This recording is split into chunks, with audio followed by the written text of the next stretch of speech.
પક્ષની અંદર મતભેદ હોવાની વાત એ નવી વાત નથી, પરંતુ જ્યારે એ મતભેદ સીધો મારામારી સુધી પહોંચી જાય અને તે પણ ધારાસભ્યની ઓફિસમાં, ત્યારે સવાલ માત્ર વ્યક્તિઓનો નહીં પરંતુ સમગ્ર સંગઠનની શિસ્તનો બની જાય છે. સુરતમાં ભારતીય જનતા પાર્ટીનો આંતરિક વિવાદ હવે હિંસક રૂપ ધારણ કરી ચૂક્યો છે. ઉત્તર સુરતના ધારાસભ્ય ક્રાંતિ બલરની ઓફિસમાં ભાજપના બે કદાવર નેતાઓ વચ્ચે થયેલી ઝપાઝપીમાં મહિલા કોર્પોરેટરના પતિને ગંભીર રીતે ઇજાગ્રસ્ત થયા હોવાનો મામલો સામે આવ્યો છે. આખરે મામલો શું છે, સમગ્ર આવો વિગતે વાત કરીએ આ અહેવાલમાં. નમસ્કાર, હું છું આસિફ કાદરી અને સ્વમાન સાથે તમારું સ્વાગત છે. સુરત શહેરમાં ભારતીય જનતા પાર્ટીના આંતરિક વિવાદે હવે જાહેરમાં હિંસક રૂપ ધારણ કર્યું છે. મળતી માહિતી પ્રમાણે ઉત્તર સુરતના ધારાસભ્ય કાંતિ બલરની ઓફિસમાં ટીપી કમિટીના ચેરમેન મહેન્દ્ર દેસાઈ અને ભાજપના મહિલા કોર્પોરેટર જયેશબેન વોરાના પતિ મનહર વોરા વચ્ચે ઉગ્ર બોલાચાલી બાદ મારામારી થઈ હતી. ઝપાઝપીમાં મનહર વોરાને હાથમાંથી ગંભીર ઈજા પહોંચી હોવાનું સામે આવ્યું છે, જ્યારે મહિલા કોર્પોરેટરના પતિને આંગળીના ભાગે ફ્રેક્ચર થયું હોવાનું જાણવા મળી રહ્યું છે.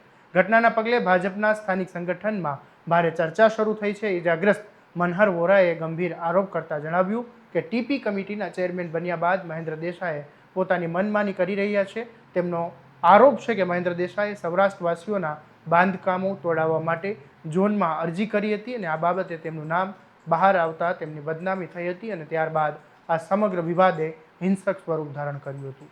મનહર વોરાનું કહેવું છે, મનહર વોરાએ વધુમાં દાવો કર્યો કે સમગ્ર ઘટનાની ફરિયાદ હવે પ્રદેશ ભાજપ અધ્યક્ષ સુધી પહોંચાડવામાં આવી છે અને સમગ્ર મામલે યોગ્ય કાર્યવાહી કરવાની માંગ કરવામાં આવી છે. સાંભળો મનહર વોરા શું કહી રહ્યા છે.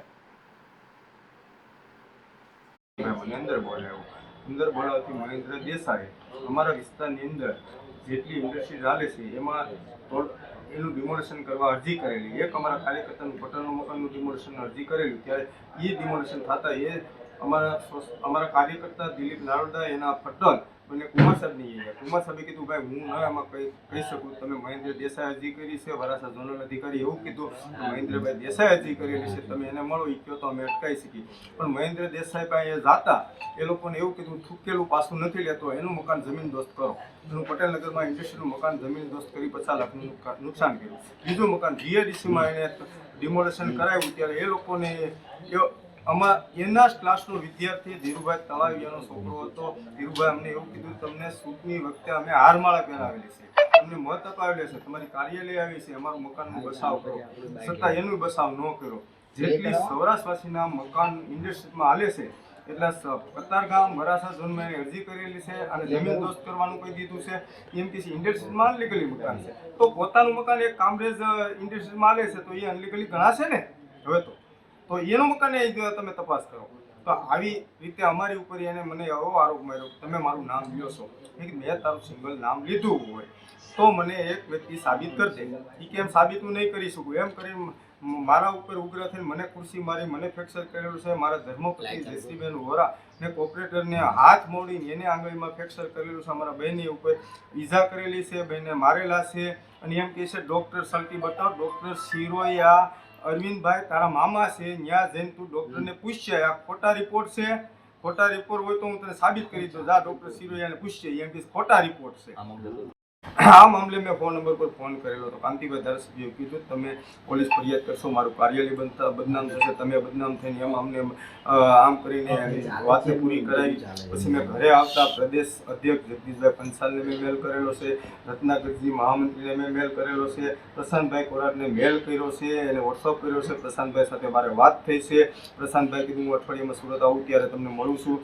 શહેર અધ્યક્ષ પરેશભાઈને મેં ફોનથી વાત થયેલી છે, તેને રહેવાથી પરેશભાઈ મને એવું કીધું સુરત આવું ત્યારે મનોહરભાઈ તમારું જે કાંઈ સામે બિહારીનો રસ્તો કાઢી.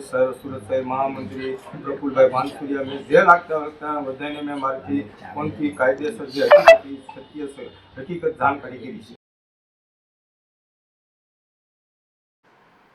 હાલ આ સમગ્ર મામલે બીજા પક્ષ તરફથી સત્તાવાર પ્રતિક્રિયા સામે આવી નથી, તેમજ પોલીસમાં કોઈ ફરિયાદ નોંધાઈ છે કે નહીં તે અંગે પણ સ્પષ્ટ માહિતી સામે આવી નથી. પરંતુ આ સમગ્ર ઘટનાએ અનેક સવાલો ઊભા કર્યા છે.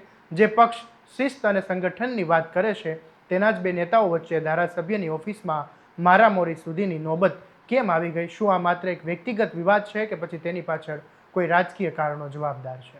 અને હવે ભાજપ સંગઠન આ મામલે શું કાર્યવાહી કરે છે તેના પર સૌની નજર મંડાયેલી છે. આ મામલે તમારું શું કહેવું છે અમને કોમેન્ટમાં જરૂરથી જણાવજો. અને આવા જ દરેક અપડેટ માટે તમારા સ્વમાનને લાઇક, શેર અને સબસ્ક્રાઇબ કરવાનું ભૂલતા નહીં.